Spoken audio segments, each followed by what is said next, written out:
teroris tadi? Sebagai mantan harus yang jawab. Kalau sedikit teroris beliau ini. Ya. Mantan teroris yang paling sopan. Jadi begini, tadi kan belum saya singgung. Latar belakang teroris itu penting. Iya penting. Jadi latar belakang kami itu kan yang ngawali aksi teror di Indonesia.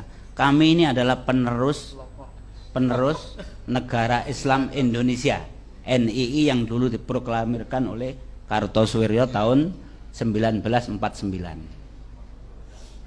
Kami ini pelaku bom Bali itu generasi keempat. Nah, jadi begini, apakah pemikiran itu eksklusif atau dan lain sebagainya, itu menurut saya itu nanti malah membingungkan. Karena pemikiran eksklusif itu apa toh kan gitu. Yang terpenting itu bahwa ini.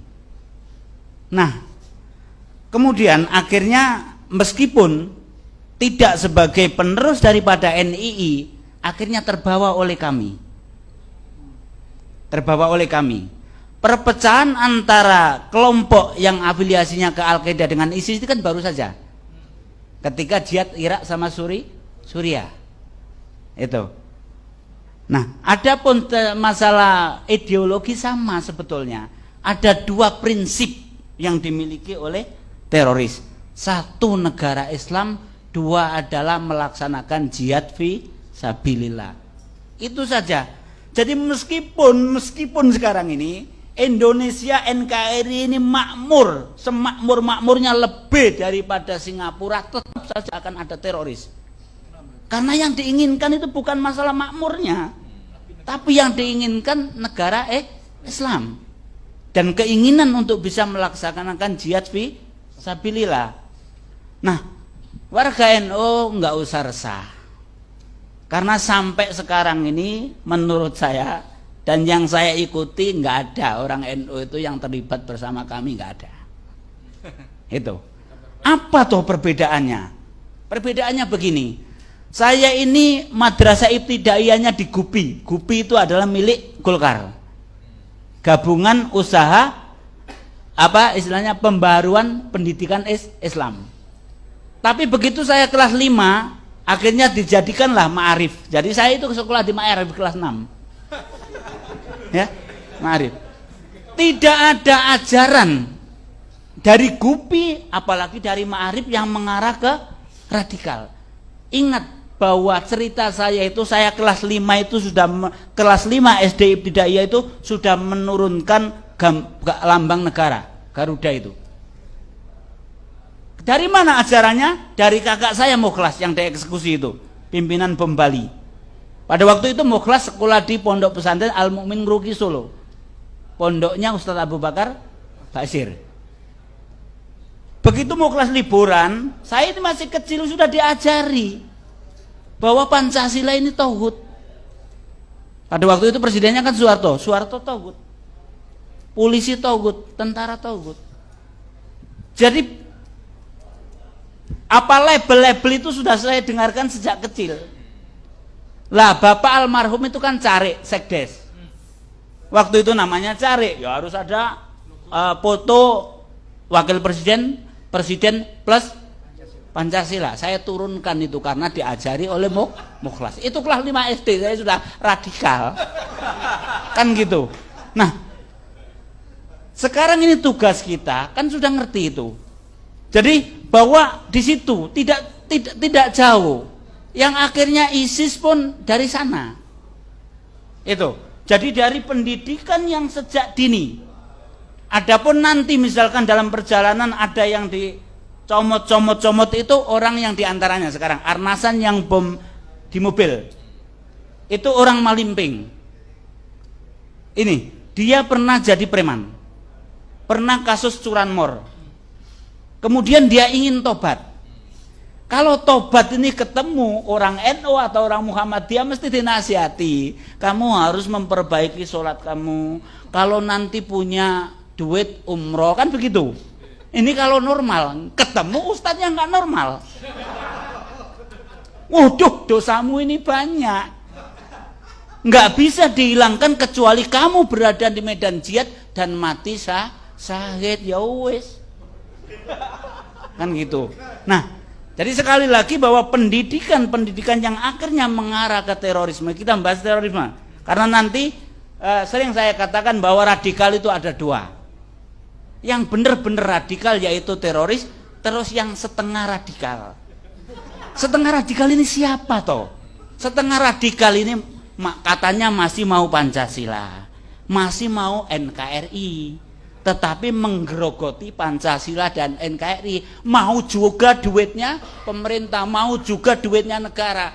Kalau yang radikal teroris nggak mau duit itu, nggak mau. Jangan ke masalah itu. Ini ada pegawai negeri yang infak sedekah kita nggak kita terima, karena menurut kami bahwa gaji pegawai negeri adalah minimal syubhat, kalau nggak haram. Itu kami. Makanya ini nomor satu radikal adalah teroris. Ada setengah radikal. Nah, tadi kan pertanyaannya menjawab, apakah mungkin yang setengah radikal ini bisa jadi radikal atau teroris? Sudah sering saya coba, saya ajak nggak berani mereka. Itu. Karena apa? Karena mereka nggak mau resiko. Itu. Kenapa? Sekarang masalah duit. Ketika kami mempersiapkan bom di Bali, itu duit sepeser pun nggak dikasih. Ini. Jadi yang memberi duit kita kalau mau makan itu bagian akomodasi Amroji sama Idris. Kita kosong, nggak dikasih apa-apa. Begitu evaluasi bom Bali plus pesta karena hafla, karena kita berhasil meledakkan di Bali, di Solo di tempat kontrakannya Abdul Matin, begitu selesai kami dikasih uang 500 ribu untuk mengantisipasi kalau ada apa-apa. 500 ribu dari Lamongan kabur sampai mana? Jadi itu masalah dunia. Untuk radikal teroris nggak ada. Makanya yang setengah radikal itu sering saya ajak, jangan nanggung jadi radikal, ayo gabung dengan kami. Oh kalau mau gitu rame sudah kan gitu. Itu, nah seperti itu. Nah itu, jadi itu Mas, tugas kita ini bagaimana sejak dini ini kita antisipasi supaya pemahaman radikal ini tidak sampai ke apa istilahnya masyarakat kita atau generasi kita. Terakhir buat jenengan ini, tadi sempat disinggung adanya hubungan antara terorisme dengan iklim politik. Itu benar nggak ada? Misalnya ketika politik berkembang terus radikalisme. Nah jadi begini. Kalau orang normal itu yang didambakan kedamaian.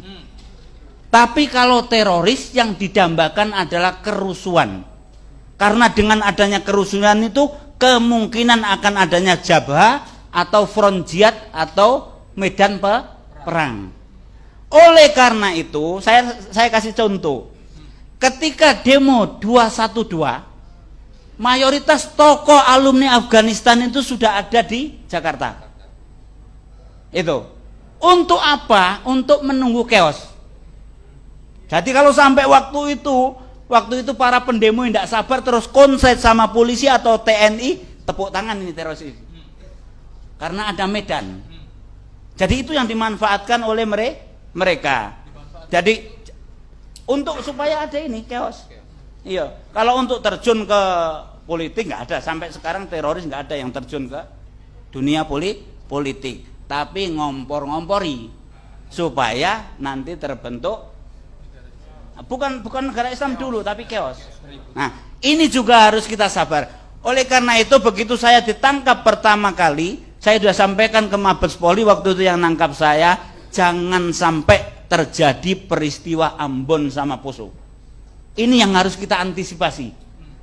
Perusuhan yang bernuansa sara inilah yang menyebabkan teroris ini tepuk tangan, dalam artian bahwa di situ ada medan jihad. Makanya jangan sampai, mohon kita bersabar. Lintas agama ayo kita bersabar, jangan sampai ada kerusuhan yang seperti itu. Nah, ini harus ditokohi oleh NU karena NU itu sudah dekat dengan semua agama.